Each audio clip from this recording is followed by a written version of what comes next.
adúpẹ́ lọ́wọ́ Ọlọ́run ọba tó mọ ọjọ́ òní wá sáyé adúpẹ́ lọ́wọ́ gómìnà wa ní ìpínlẹ̀ Ọ̀yọ́ ọlọ́lá jùlọ Ṣèyí Mákindé adúpẹ́ gidigidi lọ́wọ́ wọn fún ètò ọ̀tun àwa PNS Ọ̀yọ́ state tí wọ́n ṣẹ̀ṣẹ̀ gbé kalẹ̀ adúpẹ́ lọ́wọ́ deputy governor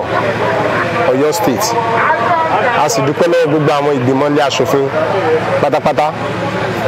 a sì dúpẹ́ lọ́wọ́ gbogbo aráàlú Ọ̀yọ́ state a dúpẹ́ gidigidi ní ọwọ́ wọn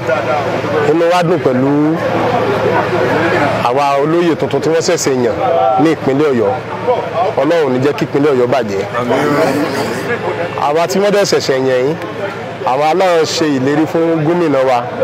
pé wàhálà kankan kò ní ṣẹlẹ̀ ní Ọ̀yọ́ state gbogbo tí wọ́n bá fẹ́ pátá la máa bá wọn fẹ́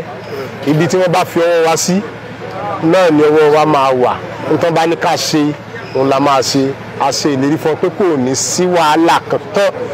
ní Ọ̀yọ́ state a dẹ̀ cooperate pẹ̀lú wọn lágbára ìpínlẹ̀ Ọ̀yọ́ àtàgbègbè ẹ̀ kò ní bàjẹ́ o Ọlọ́run ọba tó ń kọ́ gómìnà wa nípínlẹ̀ Ọ̀yọ́ tó ń kọ́ wọn mọ̀ ṣe Ọlọ́run àti mọ̀ mú wọn tẹ̀síwájú nítorí ohun tí wọ́n ń ṣe yìí àwòkọ́ṣe ni fún gbogbo southwest kì í ṣe southwest nìkan gbogbo àgbáyé àwòkọ́ṣe ni fún gbogbo Nàìjíríà because gbogbo state kọ̀ọ̀kan ni wọ́n ti ń padà sí PMS àwa fi eléyìí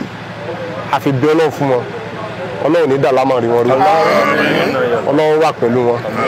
pẹ̀lú gbogbo àwọn ìgbìmọ̀ wọn Ọlọ́run wà pẹ̀lú wọn